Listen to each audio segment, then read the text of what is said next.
Yeah, I don't really like how Lucy is sexually assaulted all the time, and particularly this moment by Makarov, the authority figure of the guild. I also don't care for some of the actions Natsu takes that go unopposed, even if he did save the country.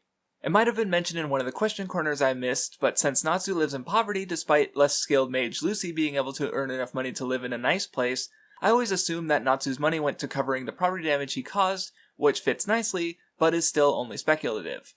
Yeah, that's about it. Tirade 4, I don't think I got anything wrong. Anything wrong? Anything wrong? Anything wrong? So, when I was a kid, around Easter, we would go to a big family gathering. It wasn't my family, per se, not by blood or marriage. It's more that my mom and brother were friends with the daughter and grandson of the patriarch. And yet, I was still able to take part in this massive holiday barbecue with 100 to 200 other people in this extended family.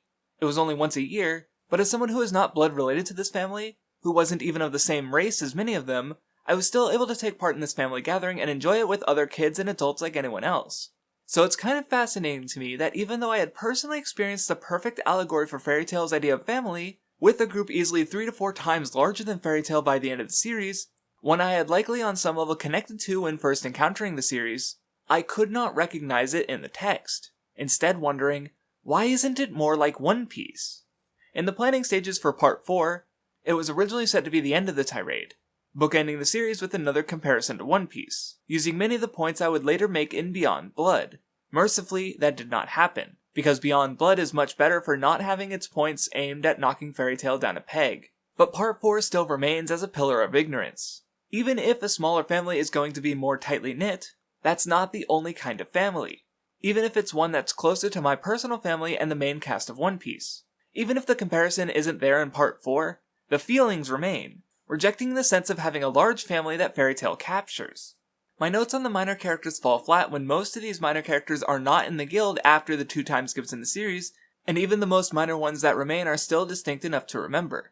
Expecting all characters in such a big cast in any story to be relevant enough to get fights or arcs, especially when they are never framed as being important, is ludicrous. Bleach is a story that does aim to give a bunch of its cast focus, and doing so led to the Arrancar arc that's far longer than even Alvarez. Expecting equality in importance is never a good metric, as even having distinct and minor characters present fills out the world, giving the sense that stories are happening without the main characters involved, even if we don't see them, and is generally helpful for the verisimilitude of adventure stories that thrive on making worlds feel large and inhabited.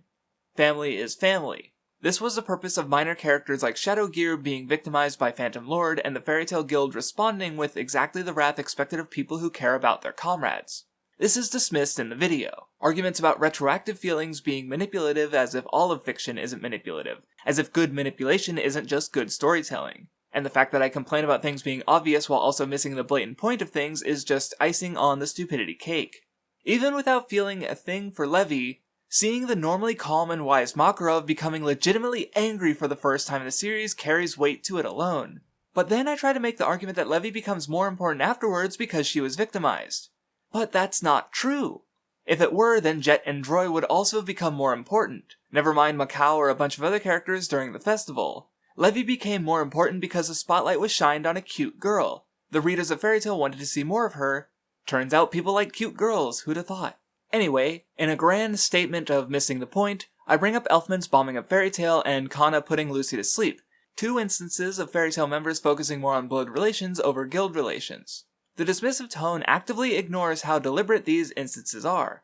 Fairy Glitter rejects Kana, and it's not until she realizes her mistake and casts aside her self-made test to become an S-class mage to open up the guild arts that she is able to earn Fairy Glitter through her proclamation to protect the guildmate she'd cast aside. Her failure with Blue Note comes from a rush to grow. In an arc about Unity, she uses a hastily acquired magic to no effect, going into battle fully expecting to die, but ready to single-handedly protect her friends if that's what it takes. This childish notion is rejected as her powers fail and Kana alone loses where many of the other battles are won through Unity. Guildart's able to win single-handedly as an adult in the guild of still growing children.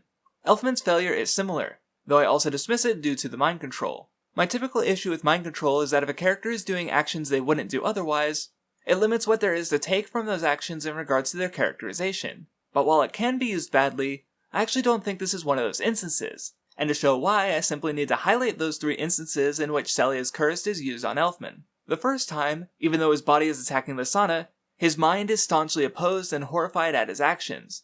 During Mira Jane's fight with her, she uses Celia's power to order Elfman to attack, yet this time there's no rejection because he's being made to take an action he would have wanted to take anyway. In other words, orders primarily control the body, not the mind.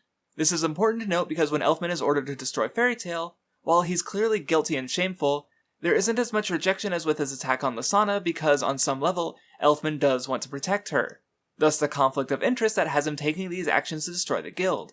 He may not want to do it, but due to his value of Lasana over the rest of his family, he's not fighting the control as strongly as he could.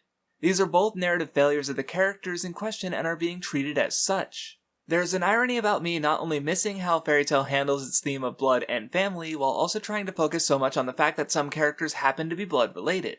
Again, this is an instance of me refusing to look at Fairy Tail on its own merits and instead comparing it to One Piece, because none of the major One Piece characters have particularly positive, current blood bonds, therefore it must be handling the theme better.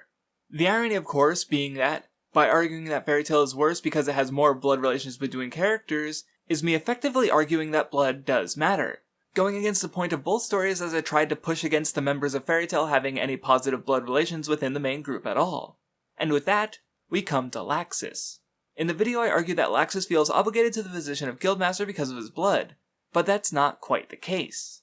Laxus, while being an incredible mage in his own right, was never recognized as such outside of the guild.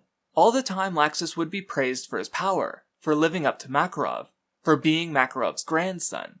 Those outside of the guild did not understand the nature of Fairy Tail's family, about the relative unimportance of blood, exemplified in Makarov and Ivan.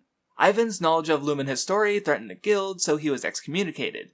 His blood tie didn't matter if he was going to take action against the guild.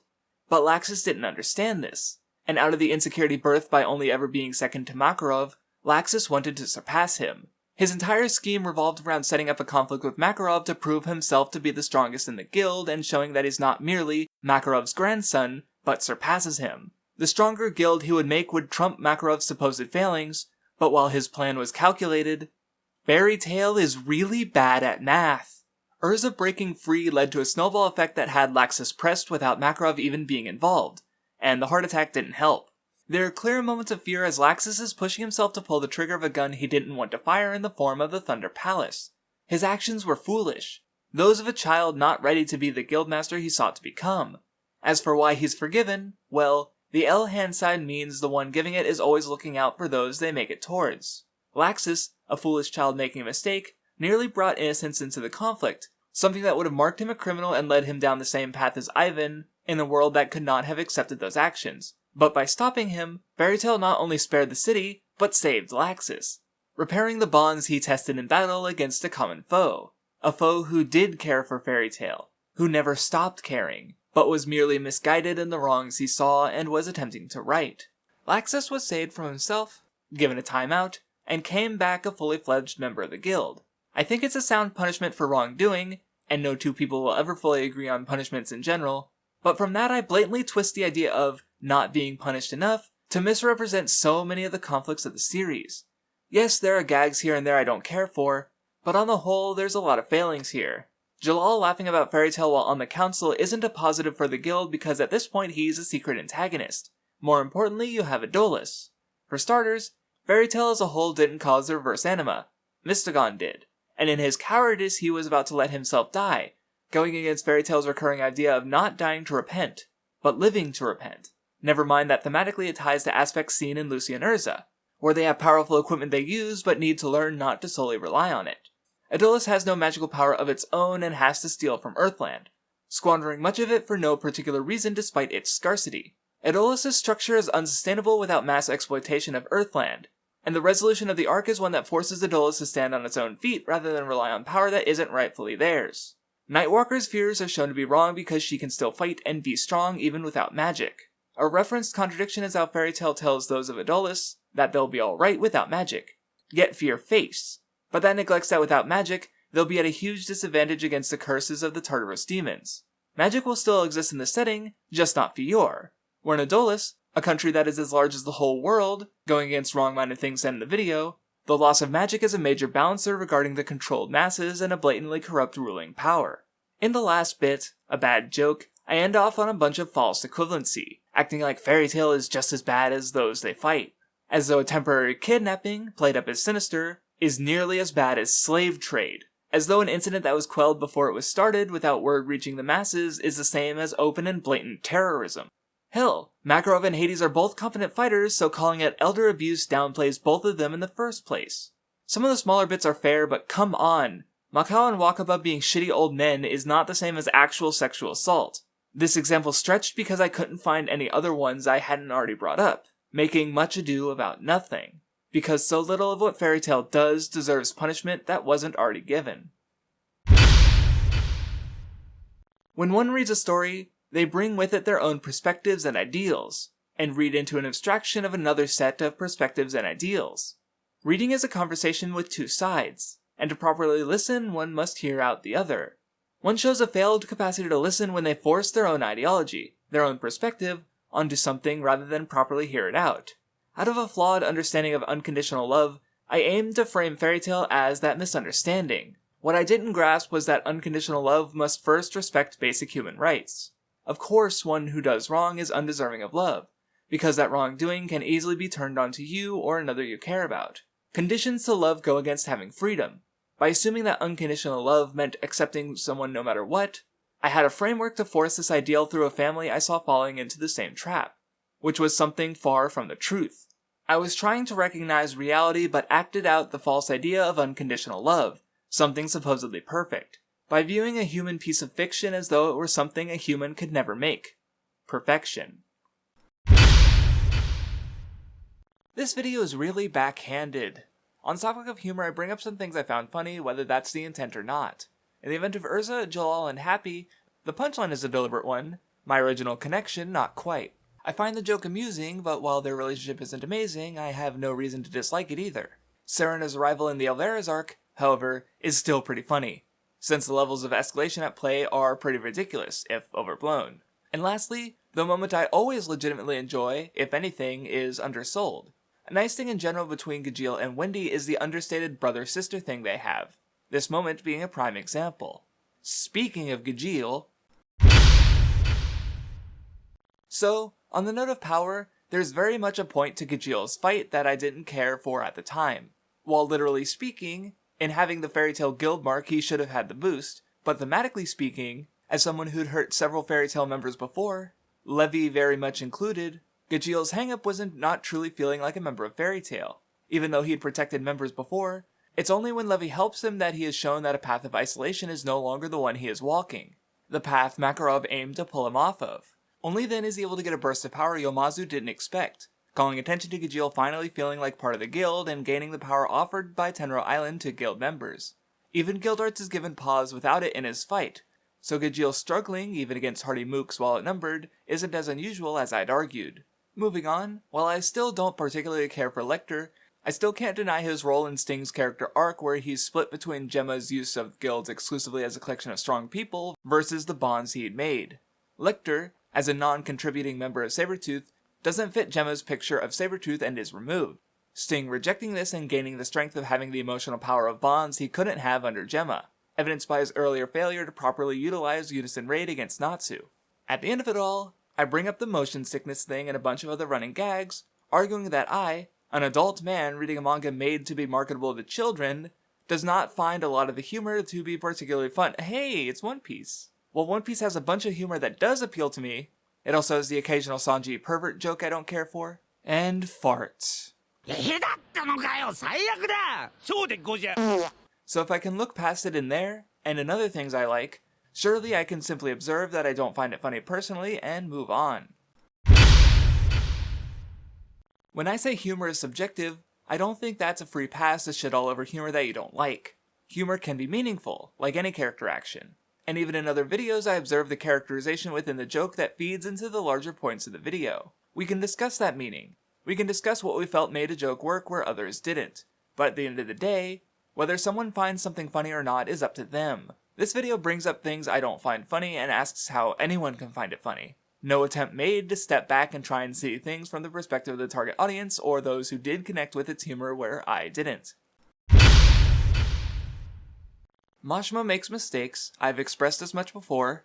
Flare was not well handled when she attempted to kill a child with no guilt or hesitation dozens of chapters before we find out that she was actually being pushed to do bad things by Raventail due to not knowing better. Raventail not appearing or being mentioned after the Grand Magic Games, except for Flare, is weird given all the build-up that they had, though that doesn't keep me from loving Laxus vs. Raventail, which is good stuff. The racer bit was really lazy of me since I should have just showed the manga, where my points are fair. The anime fixing it is a good thing actually, but I dismissed it as non-canon for some reason. I still don't like the design reversion. Character redesigns, especially around time skips, keep things fresh, where they can also tie to meaningful character moments, so just going back to normal tended to leave me disappointed, especially with this Natsu. Lastly, there's the mess. When you take a step back and look at it all, it's a pretty amusing mess. Though an area I didn't even try to give any credit in when calling it stupid was in Makarov not undoing Mest's memory thing on Tenro Island. If he suddenly gave up on his scheme, then that could have aroused suspicion from the council who aided him, and in going through with it with Makarov keeping a close eye on them, they would have had a chance to show their innocence or expose more of the council's intent. While this would have offered an actual advancement or resolution to the freedom and authority conflicts set up in Chapter 2 that more or less fell to the wayside, it's ridiculous of me to assume that there's a plot hole when, rather than assume things went wrong, I could have just as easily assumed how things could have unfolded in Makarov and the real Mest's favor, had what happened up until Grimoire Heart's arrival been according to plan. The fact of the matter is that we don't see either course of action, and assuming the worst in any kind of authoritative voice is the definition of bad faith takes. Whenever I hear someone say that there isn't anything to a character or story, I always remember that reading into a work also requires the reader to bring themselves and their perspectives into the conversation. That doesn't mean they need to talk about how they felt or their personal connection exclusively, but how they talk about the media will be influenced by what they know and understand. So when someone says they can't say anything about something, rather than assume it's the fault of the work, my first assumption is to assume the fault of the reader for not having the tools or capacity to discuss and explain something. Jalal isn't a character I would call great, nor is he one of my favorites from the series. But everything in this video is aimed to outright dismiss him entirely, not because there's nothing to him, but because I didn't like anything to him. While Mystigon is fairly similar, one thing established with the Adolis alternatives is that even if many attributes are different, their emotional core remains. Nightwalker is more similar to Urza in her first appearance, Scarlet's childhood marked by being controlled, the adult responding to that with an over-adherence to justice and order while taking command over her own life, something evoked to its extreme in Nightwalker. The Fairy Tail Dark Guild similarly retained its core of freedom and refused to bend the knee to the powers that were. Both Jalal and Mystigon are self-sacrificial, but even if I try to say they're the same, Jalal is a character who undergoes a lot of changes. We see him as a bright boy, a twisted monster, and a guilt-ridden man who even dips into awkwardness. And that last bit is of particular note because I make the claim that Jalal always has to seem cool because he's Mashima's favorite. Ironically, while stating this I include footage of Jalal vs. Jura, a fight that ended because Ultir forced Merity to link with him so that she could feed them hot peppers, Jalal losing the fight through very goofy and silly means.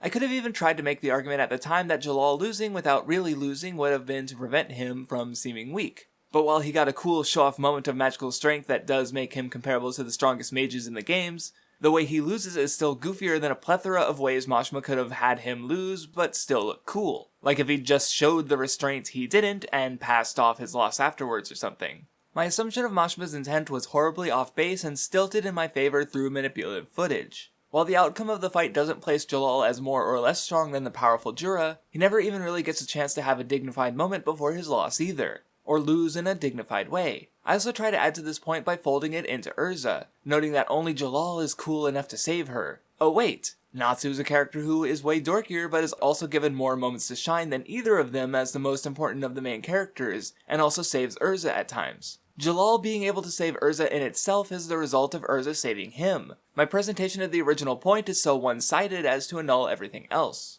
So, about the keys to the seal. About the Tower of Heaven allegedly being a waste of time. While yes, Zeref was already awake, the wrongness of those who worship him is something routinely commented on. Zeref created tools of death as a way to seek his own, yet these tools were co-opted by those who wished to kill others for their own benefit. Zeref notes to Hades the pointlessness of him having lost men in his efforts to get the useless keys to the seal. The tragedy of the Tower of Heaven is horrific, and the trauma it's inflicted on the survivors is only highlighted by its pointlessness. If there was a purpose for their suffering, then it would be easier to accept or reject. But instead it was caused by a man being manipulated into actions he didn't want to take for a key that wasn't necessary.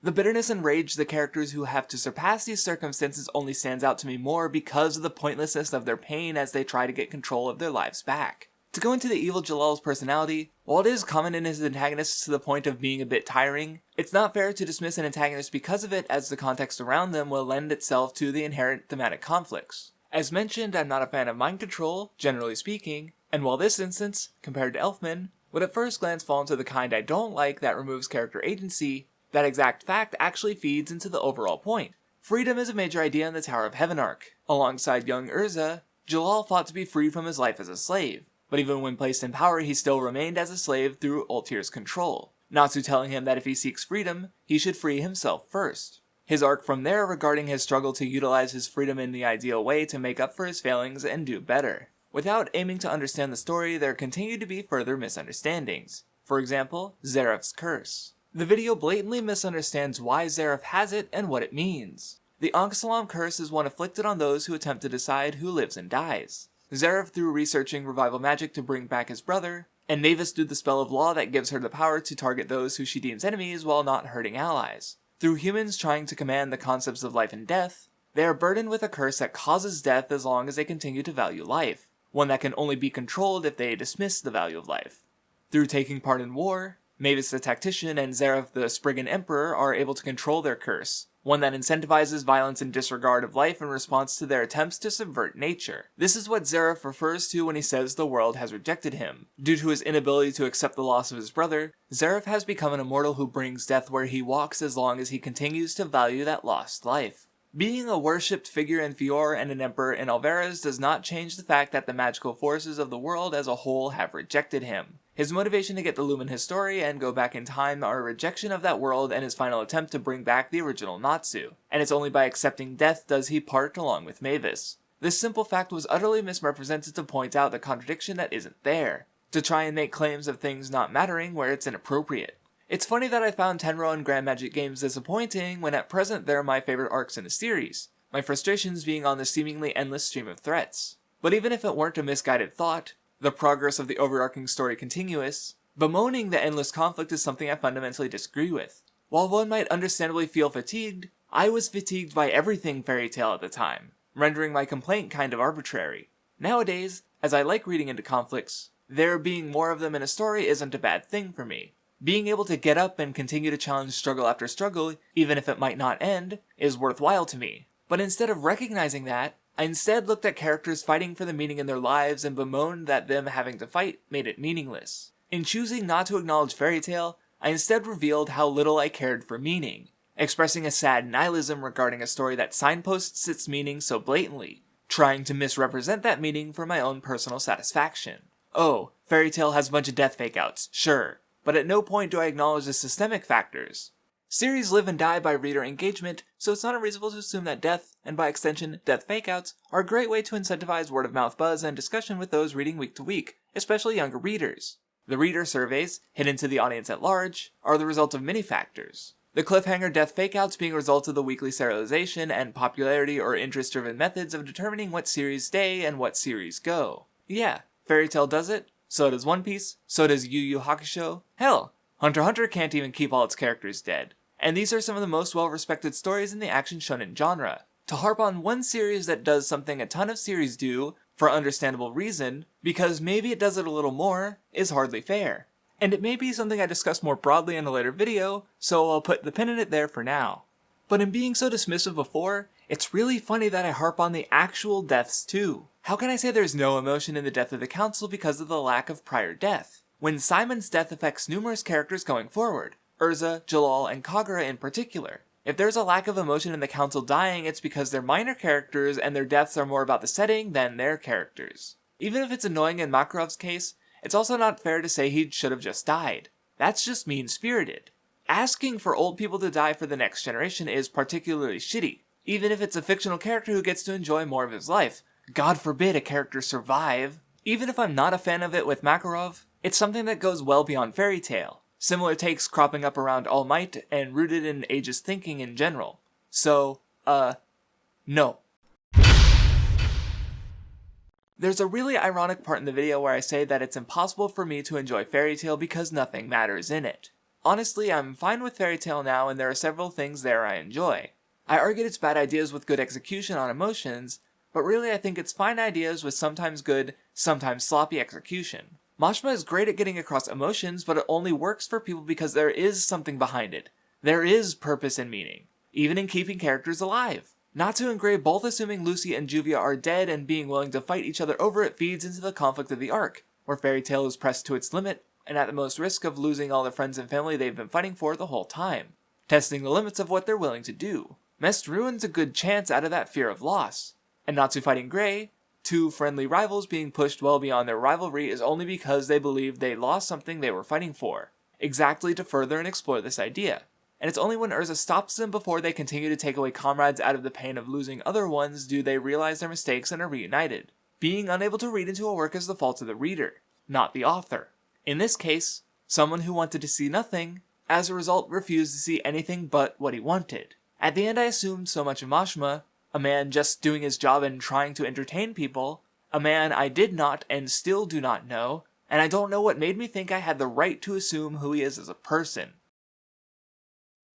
As always, I would like to thank my patrons, Brian Nesseth, Doja32161, Flarboo, Muhammad Akim, Thanks Nitorad, Justice Man, Brorike, Offline But Not, Bayanort, Sam Bellmeyer, and Tengoon. Thank you for watching.